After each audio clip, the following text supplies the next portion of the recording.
Hello, എല്ലാവർക്കും good morning. എല്ലാവരും എന്ത് ചെയ്തിരിക്കുവാണോ? എല്ലാവരുടെയും പണിയൊക്കെ ഇന്നലെയൊക്കെ നല്ല അടിപൊളി മഴയായിരുന്നു രാത്രിക്ക്. രാവിലെ ഞങ്ങളുടെ വീട്ടിലെ പണിയൊക്കെ കുറേ ഒതുങ്ങി. സ്വാമിമാരുള്ളതുകൊണ്ട് നമ്മൾ പടപെടാവുന്ന പണിയെല്ലാം രാവിലെ ഒതുക്കി. രാവിലെ ഇനി കേശുക്കുഞ്ഞിന് മാത്രമേ ഉള്ളൂ കുളിപ്പിക്കാത്ത. അതിപ്പോൾ എഴുന്നേറ്റേ ഉള്ളത് കണ്ടോ, എഴുന്നേറ്റ് നിൽക്കുന്ന പാവാണ് പൊന്നാരി. പിന്നെ ഞങ്ങൾക്ക് ഒത്തിരി സന്തോഷമായി. ഞങ്ങൾ വലിയ വീഡിയോ ഇട്ടിട്ടുണ്ട്, അതെല്ലാവരും കാണണം. നമ്മുടെ കിണറുപണിയുടെ. പിന്നെ എല്ലാവരും എന്നെ വിളിച്ചു, എന്തോരം ആൾക്കാരെ വിളിച്ചത് എനിക്ക് ഓർക്കൊന്നുമില്ല. എല്ലാവർക്കും ഒത്തിരി ഒത്തിരി നന്ദിയുണ്ട്. എല്ലാവരും നല്ല നല്ല കമന്റുകളായിട്ടിരുന്നത്. നല്ല എല്ലാ കമന്റും ഞങ്ങൾ വായിച്ചു. ഒത്തിരി ഉള്ളതുകൊണ്ട് മറുപടി തരാനായിട്ട്. എന്നാലും അതെല്ലാവർക്കും വേണ്ടി നന്ദി പറയുന്നു. ഞങ്ങളോട് എല്ലാവർക്കും സ്നേഹമുണ്ടെന്നുള്ളവർ ഞങ്ങൾക്ക് മനസ്സിലായി.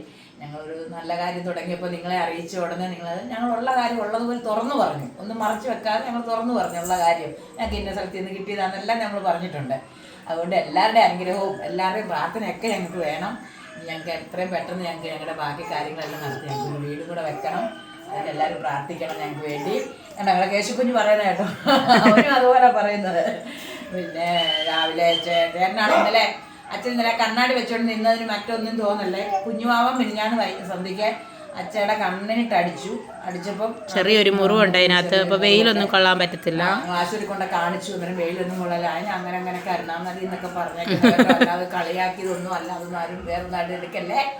അതുകൊണ്ട് എല്ലാവരും രാവിലെ കഴിച്ചോ. ഞങ്ങളിന്ന് രാവിലെ ചപ്പാത്തി പെട്ടെന്ന് ഉണ്ടാക്കിയതാണ്. ചപ്പാത്തി ഉണ്ടാക്കി പയറുകറിയും വെച്ചു, ചെറുപയർ കറിയും വെച്ചു, ചായ ഉണ്ട്. ഇന്ന് രാവിലെ അതാണ് ഉണ്ടാക്കിയ. സ്വാമിക്കും എല്ലാവർക്കും കൊടുക്കണ്ടേ, അത് കാരണം പണിയെല്ലാം ഒതുങ്ങി. എല്ലാവരും അതുകൊണ്ട് ചപ്പാത്തിയും പയറുകറിയും കഴിക്കാൻ എല്ലാവരും ഒടിവായോ കഴിക്കാം.